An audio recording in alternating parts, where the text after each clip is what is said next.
जय राधा माधव कुंज विहारी।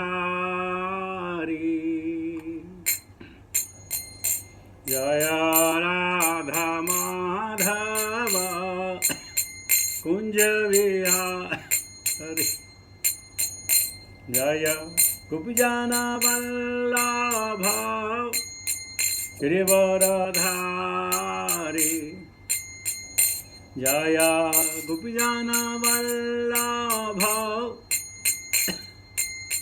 गिरिवरधारी। यशोदानंदन ब्रज जनरंजन। यशोदानंदन ब्रज जनरंजन।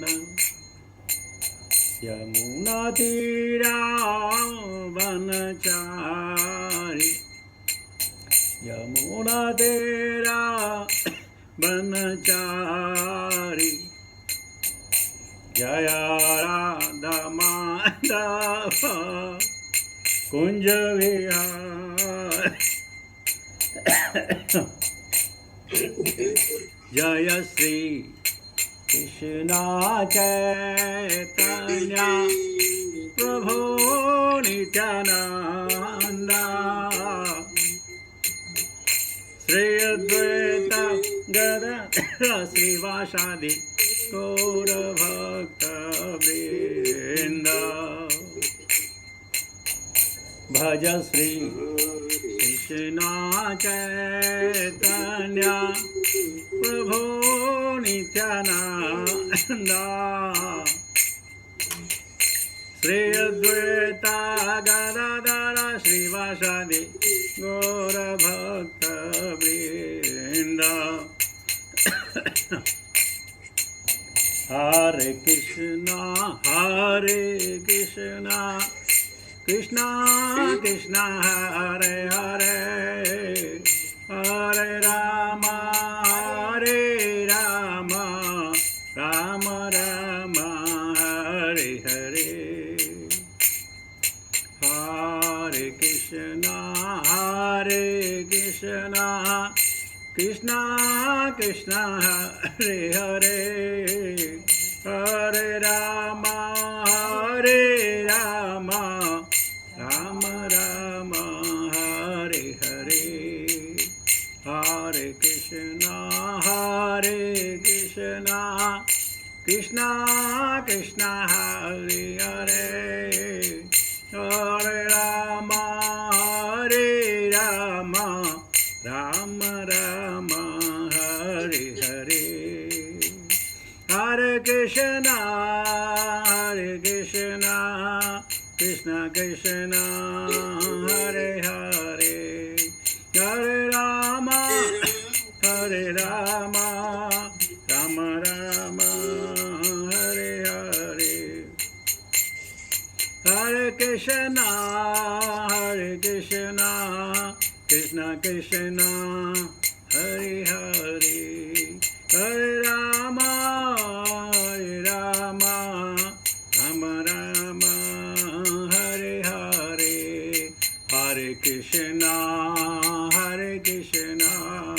कृष्णा कृष्णा हरे हरे, हरे राम राम राम हरे हरे।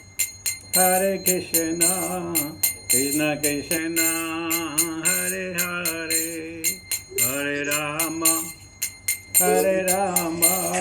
राम राम हरे हरे। हरे कृष्णा कृष्णा कृष्णा हरे हरे, हरे राम राम हरे हरे। हरे कृष्णा कृष्णा कृष्णा हरे हरे, हरे राम राम हरे। हरे कृष्णा कृष्णा कृष्णा हरे हरे, हरे राम राम हरे हरे। जय प्रभुपदा श्रील प्रभुपदा। जय गुरुदेवा जय गुरुदेवा जय गुरुदेवा। जय गुरुदेवा। हरिनाम संकीर्तन महोत्सव की जय। भक्ति वेदांत स्वामी शिल प्रभुपाद महाराज की जय। निताय गौर प्रेमानंदे हरि हरि बोल। ओम नमो भगवते वासुदेवाय। ओम नमो भगवते वासुदेवाय। ओम नमो भगवते वासुदेवाय।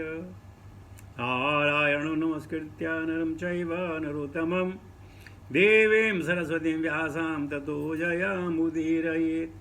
नस्तु प्रायेषु भद्रेषु नित्यं भागवत सेवया भगवती उत्तमश्लोके भक्तिर्भवति नैष्ठिकी।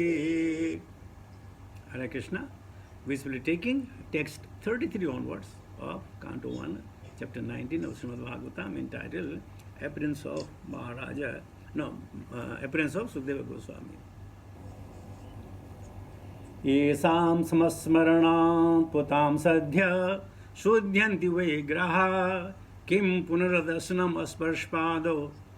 अस्पर्शपादौ चासानिदिभिः। येषां समस्मरणां तत्पुंसां सद्य शुद्ध्यन्ति वै ग्रहा किं पुनर्दर्शनम् अस्पर्शपादौ शौचासनादिभिः। येषां समस्मरणां तपुंसां सद्य शुद्ध्यन्ति वै ग्रहा किं पुनर्दर्शन स्पर्शपाद शौचासनादिभिः। What meaning? येषां जिसके संस्मरणात् स्मृति से पुंसां पुरुष का सद्य तुरंत शुद्ध्यन्ति स्वच्छ हो जाते हैं वे निश्चय ही ग्रहा सारे घर किम क्या पुनः तब दर्शन भेंट स्पर्श छूना पाद पांव शौच धोना आसन आदि भी आसन प्रदान करने आदि से।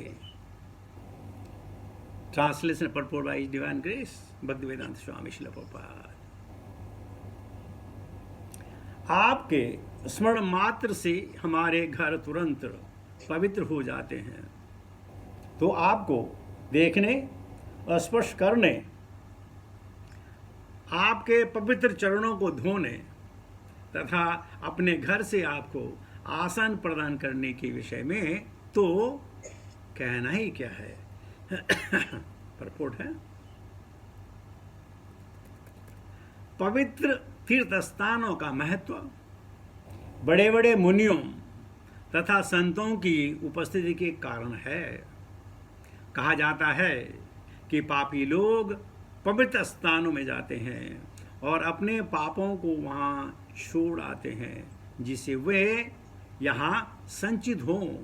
लेकिन बड़े बड़े संतों की उपस्थिति से वह स्थान संचित पापों से समदूषण से मुक्त हो जाता है और इस तरह वहाँ पर उपस्थित भक्तों तथा संतों की कृपा से ये पवित्र स्थान पवित्र बने रहते हैं। यदि ऐसे संत सांसारिक लोगों के घरों में प्रकट हों तो निश्चय ही सांसारिक भोक्ताओं के संचित पाप शमित हो जाते हैं। अतएव पवित्र संतों का गृहस्थों से कोई स्वार्थ नहीं रहता है। उनका एकमात्र उद्देश्य गृहस्थों के घरों को पवित्र बनाना है। अतएव जब ऐसे संत महात्मा द्वार पर आए तो गृहस्थों को उनका कृतज्ञ होना चाहिए। जो गृहस्थ ऐसे पवित्र आशीषों का निरादर करता है वह महान अपराधी है। अतएव ऐसा आदेश है कि जो गृहस्थ संत को देखकर सिर नहीं झुकाता उसे अपने महान अपराध को निष्प्रभावित करने के लिए उस दिन उपवास करना चाहिए। ओम ज्ञानतिमिरान्धस्य ज्ञानाञ्जनशलाकया चक्षुरुन्मिलितं तस्मै श्रीगुरुवे नमः। श्रीचैतन्यमनोभीष्टं येन भूतले स्वयं रूपकथा मह्यं ददाति स्वपदान्तिकं वन्देऽहं श्रीगुरु श्रुतापदकमलं श्रीगुरुन् वैष्णवां च श्रीरूपं सागरजातं सगण रघुनाथान्वितं तं सजीवं साद्वैतं सावधूतं प्रजसहितं कृष्ण चैतन्य देवम श्री राधा कृष्ण पादान सहगना ललिता श्री विशाखान्वितां च हे कृष्ण करुणा सिंधु दीनबंधु जगतपते गोपेश गोपिका कांद राधा कांद नमस्तुते तप्ति कंचन गौरंगी राधे वृंदावनेश्वरी वृषभानुसुते देवी प्रणमामि हरिप्रिये वाञ्छाकल्पतरुभ्यश्च कृपा सिन्धुभ्येव च पतितानां पावनेभ्यो वैष्णवेभ्यो नमो नमः। जय श्री कृष्ण चैतन्य प्रभो नित्यानंद श्री अद्वैत गदाधर श्रीवासादि गौरभक्तवृंद हरे कृष्ण कृष्ण कृष्ण हरे हरे हरे राम राम राम हरे हरे। नमो विष्णुपादाय कृष्णविष्टाय भूतले श्रीमते जयपताका स्वामिनिति नामिने नमो आचार्यपादाय निताय कृपाप्रदायिने गौरकथा दामदाय नगरग्रामतारिणे नमो विष्णुपादाय कृष्णपृष्ठाय भूतले श्रीमते भक्तिवेदांत स्वामिनिति नामिने नमस्ते सारस्वती देवे गौरवाणी प्रचारिणी निर्विशेष शून्यवादी पाशादेशतारिणे। जय शिला प्रपात। तो प्रपात की अनुकंपा से, वैष्णव के आशीर्वाद से, रात के सौजन्य से नित्यम भागवत कथा निरंतर जल की धारा की तरह प्रभावित हो रही है। जयताम सुरतोर्पंगुर्मम मंदमतिर्गति मत सर्वस्व पदाम्भोजो राधा मदन मोहनो राधा मदन मोहनो। तो परीक्षित महाराज कह रहे हैं, येषाम संस्मरणात् पुंसां सद्य शुद्ध्यन्ति वै ग्रहा किं पुनर्दर्शन स्पर्शम पादोशोच्छासनादिभिः। वो सुखदेव गोस्वामी को देखकर, उनके समक्ष होकर हाथ जोड़कर कह रहे हैं कि हे गुरुजी, हे ऋषि, आपके स्मरण मात्र से हमारे घर तुरंत पवित्र हो जाते हैं। जैसे मैंने कहा कि अगर आपने वैष्णव को अपने घर में बुलाया, बहुत अच्छी चीज है, बुलाना चाहिए, लेकिन अगर कोई वैष्णव अचानक आ जाए तो समझ लीजिए आपकी भक्ति बहुत बढ़ने वाली है, आप भक्ति मार्ग पर अग्रसर हो चुके हैं। तो ये तो जब हमारे स्मरण से, तो क्या जब देखने से, स्पर्श करने से, आपके पवित्र चरणों को धोने तथा अपने घर में आपको आदान प्रदान करने के विषय में तो कहना ही क्या है। मुझे कई बार श्री गुरु जयपताका स्वामी के चरणों को धोने का अवसर मिला, कई बार, अनेकों बार। और ये महज इत्तेफाक नहीं था, अनेक जन्म संसिद्धिम, ये एक सिद्धि है। वैष्णवों के शरीर को टच करना, उनके शरीर को आलिंगन करना, ये बहुत बड़ी उपलब्धि है, बहुत बड़ी सिद्धि है। जन्मांतर भवेत पुण्यः श्रीमद्भागवतम लभेत। अनेक जन्मों के पुण्यों के कारण हमें कहीं श्रीमद्भागवतम को सुनने का, समझने का मौका मिलता है।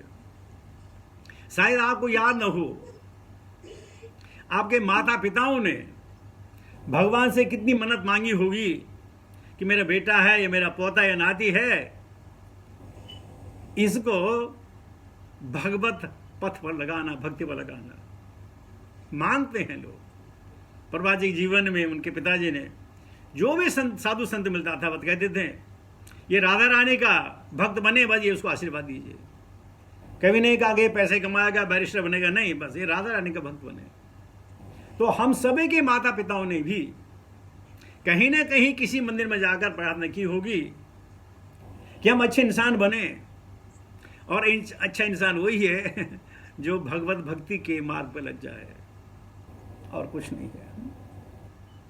और क्या कहते हैं कि अपने घरों में आपको आसन प्रदान कर सके, बिठा सके, उनका स्वागत कर सके। कितनी बड़ी बात है। एक तीर्थ होता है, एक धाम होता है और एक पुरी होती है। पुरी, तीर्थ, धाम और पुरी। तीर्थ का मतलब होता है कि उस जगह पर विष्णु ने कम से कम एक लीला की होती है, वो तीर्थ बन जाता है। जहां भगवान विष्णु एक लीला करते हैं उस स्थान को तीर्थ कहते हैं। पुरी का मतलब है जहां भगवान निवास करते हैं, और धाम का मतलब है जहां भगवान एक ही जगह में अनेक लीलाएं करते हैं, अनेक लीलाएं करते हैं। तो अयोध्या को पुरी कहा गया, अयोध्या को धाम नहीं कहा गया, क्योंकि भगवान श्री राम ने अयोध्या में ज्यादा काम नहीं किया, रहे वहां। तो अयोध्या पुरी है, धाम नहीं है।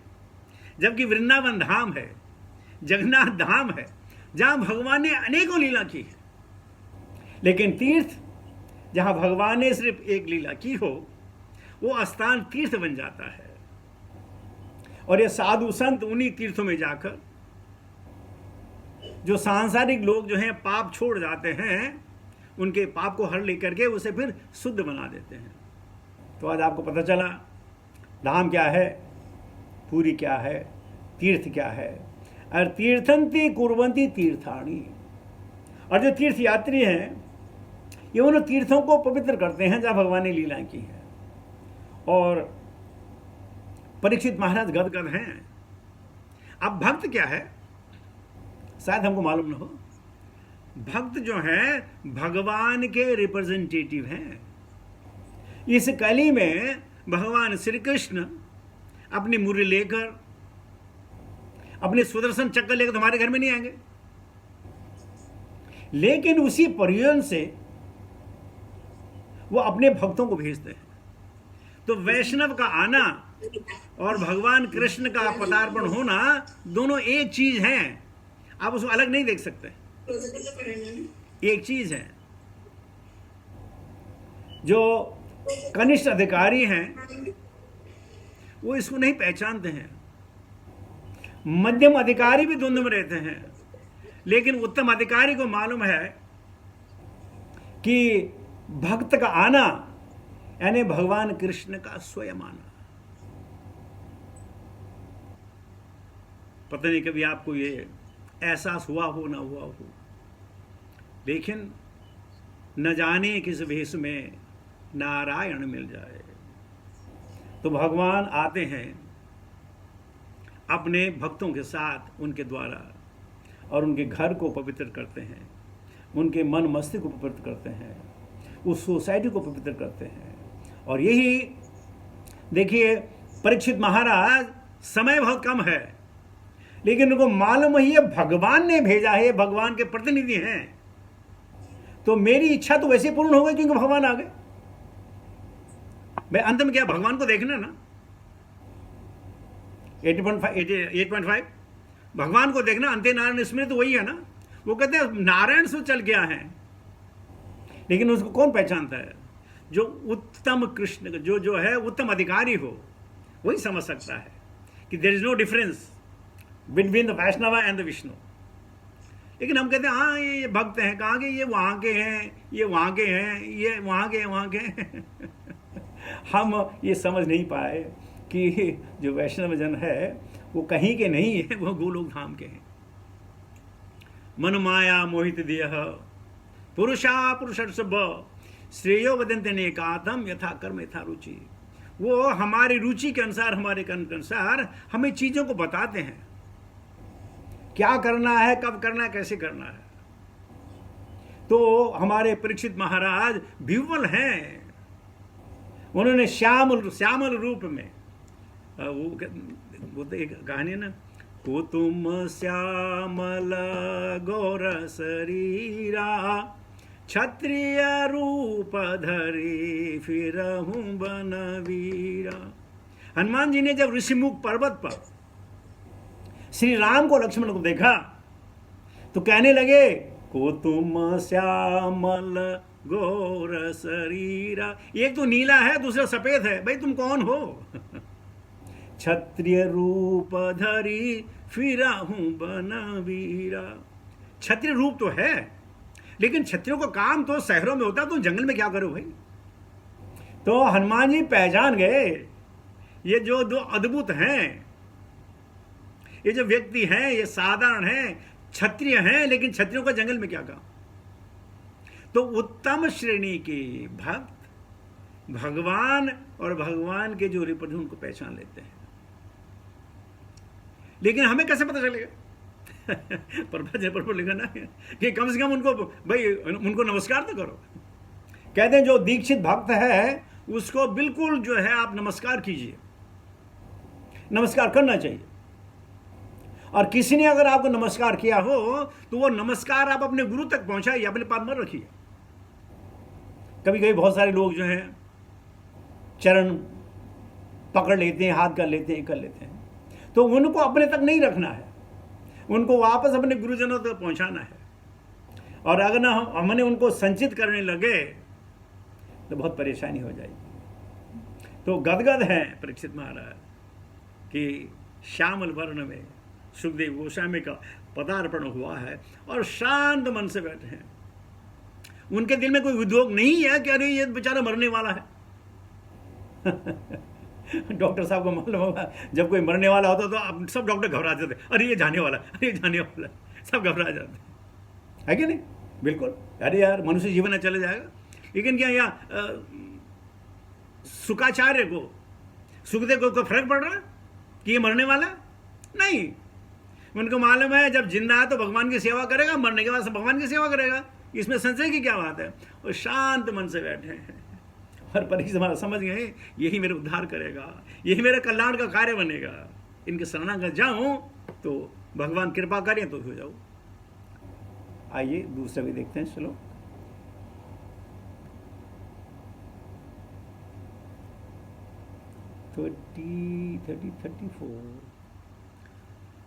सानिध्याते महायोगिन पातकानि महान्त्यपि सद्यो नश्यन्ति वै पुंसां विष्णुरिव सुरेतराः।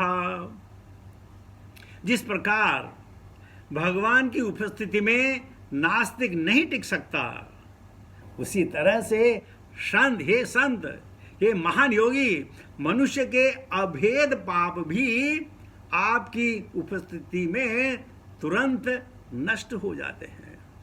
परपोर्ट है, मनुष्यों की दो श्रेणियां हैं, नास्तिक तथा भगवत भक्त। क्योंकि भगवत भक्त दैवी गुणों को प्रकट करता है, अतः वह देवता कहलाता है, जबकि नास्तिक असुर कहलाता है। भगवान विष्णु की उपस्थिति में असुर राक्षस टिक नहीं सकता।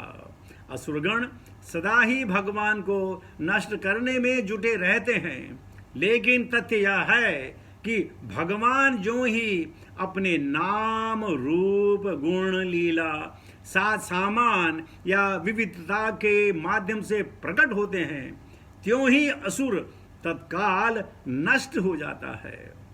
कहा जाता है कि भगवान के नाम का कीर्तन करते ही भूत भाग जाता है। बड़े बड़े संत तथा भक्त भगवान की साज सामग्री की सूची में सम्मिलित होते हैं, और इस प्रकार ज्यों ही संत रूपी भक्त उपस्थित होता है कि भूत सदृश सारे पाप तुरंत नष्ट हो जाते हैं। यह सारे वैदिक ग्रंथों का निर्णय है। अतः मनुष्य के लिए संत भक्तों की ही संगति करने की संतुष्टि की जाती है, जिससे सांसारिक असुर तथा भूत प्रेत अपना दुष्प्रभाव न डाल सकें। तो परीक्षित महाराज कहते हैं कि जिस प्रकार भगवान की उपस्थिति में नास्तिक नहीं टिक सकता है, उसी तरह संत ये महान योगी, मनुष्य के अवैध पाप भी आपकी उपस्थिति में तुरंत नष्ट हो जाते हैं। क्यों कह रहे हैं? क्योंकि उनको मालूम है कि मैंने पाप किया है। सम्मी की मैंने सम्मी के साथ मैंने दुर्व्यवहार किया है, ये मेरा पाप है। लेकिन गुरुजन, आपके सामने आने से ही लगता है मेरे पाप सब नष्ट हो गए हैं, क्योंकि अब तो भगवत कथा होगी। जो आदमी पापी होगा उसको भगवत कथा कैसे पता चलेगी? सवाल ही नहीं पैदा होता। लेकिन क्यों वो समझ गए हैं कि मैंने पाप किया है, लेकिन आपके आने से, आग समझाने से मेरे सारे पाप जो है समाप्त हो गए। जो सुर और असुर होते हैं ना, इनमें बहुत छोटा सा भेद है, ज्यादा भेद नहीं है, दोनों भगवान ने बनाया। तो कहते हैं एक बात, असुरों ने ब्रह्मा जी के पास गए और कहने लगे कि पितामह, आप जो है ना, आप पारदर्शी नहीं हैं, आप भेदभाव करते हैं, आप देवताओं से कुछ व्यवहार करते हैं, हमसे कुछ व्यवहार करते हैं, यह गलत है। हमारे साथ सीधा व्यवहार होना चाहिए।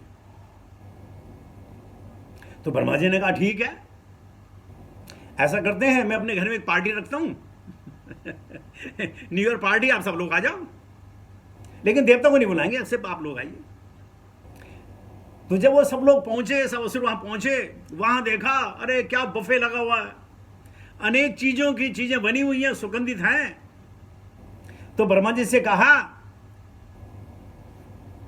हे पितामह, आप भोजन करने की आज्ञा दीजिए। बोले हाँ, लेकिन शर्त है, तुम्हारी कोहनियों पे जो है, दोनों कोहनियों पे एक लकड़ी बांध दी जाएगी, ताकि तुम अपने हाथ न मोड़ सको, और दोनों हाथों में लकड़ियां बांध दी जाएंगी, आप खाइए। उनको ठीक है, क्या फर्क पड़ने वाला। तो साहब सबके हाथों में लकड़ी बांध दी गई, ताकि वो उसको वो मूव ना कर सके, और फिर खाने लगे। दाल चावल निकाला, ऐसे करके रख दिया, तो कुछ दाल मुंह में, कुछ कान में, कुछ कपड़ों में, और इस प्रकार खाया सबने, लेकिन सारा जो है गंदा वंदा कर दिया बिल्कुल। फिर भी पितामह को धन्यवाद दिया कि खाना बड़ा लजीज था, मजा तो आ गया। बोला ठीक है, लेकिन ये अपने हाथ क्यों बांधे? बोला ये तुम्हें दिखाने के लिए, अब यही प्रतिक्रिया जो है मैं देवताओं के साथ करता हूं, देखिए वो क्या करते हैं।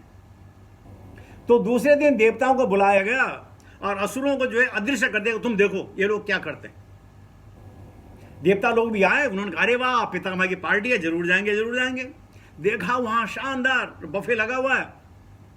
तो बोला पितामह आ गए? बोले नहीं, सबसे पहले तुम्हारे हाथ बांध दिए जाएंगे। बोला क्यों? बोला बस यही नियम है।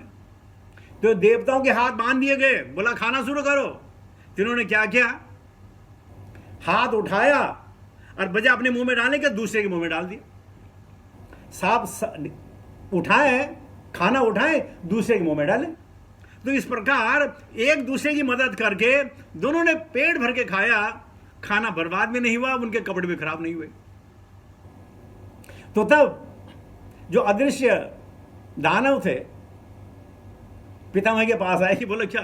बोले देखिए तुम सब स्वार्थी हो, देवता लोग स्वार्थी नहीं है। तुम स्वार्थ में जीतो कि मैं। और देवता कहते हैं अरे भाई तुम ले लो, अरे तुम ले लो, तुम ले लो। एक ने दूसरे को खिलाया, दूसरे ने तीसरे को खिलाया, उसने चौथे को खिलाया और आराम से खाना खाया। तो फर्क क्या है असुर में और सुर में? जो है सुर जो है एक दूसरे की मदद करते हैं और असुर कभी मदद नहीं करते हैं, बल्कि अपने लिए ही ज्यादा से ज्यादा कुछ करना चाहते हैं। अब क्यों मैं ये कहानी सुनाई? हम इसको अपने पे घटित कर सकते हैं। अगर मैंने हमेशा अपने बारे में सोचा, तो हमारी असुर प्रवृत्ति है। लेकिन अगर हमने सब समाज के बारे में सोचा, किसी और के बारे में सोचा, उनकी मदद के लिए सोचा, तो ये बात बहुत अच्छी है। तो ये प्रवृत्ति आप देख लीजिए, आप कौन सी प्रवृत्ति में है? असुर प्रवृत्ति में है, असुर प्रवृत्ति में है। अधिकतर हम लोग सब असुर प्रवृत्ति में हैं, अपने लिए मैं, मेरा, मेरे लिए, मेरे को, मेरे से और कहते हैं जो मेरा मेरा मेरा मेरा करेगा वो मरेगा। और जो तेरा तेरा तेरा करेगा वो तरेगा। तो यह है सुर और असुर। तो परीक्षित महाराज कह रहे हैं कि मेरे से पाप हुआ है, मेरे से गलती हुई है, लेकिन अब आप आए हैं तो लगता है मेरा पाप नष्ट हो चुका है। और अब भागवतम सुनने में, कृष्ण की कथा सुनने में, कृष्ण की लीलाओं को सुनने में अब आनंद आएगा, अब जीवन का मुझे रस मिलेगा। ये मृत्यु संसार में सब चीजें मिलती हैं, भक्ति मिलना बड़ा मुश्किल है।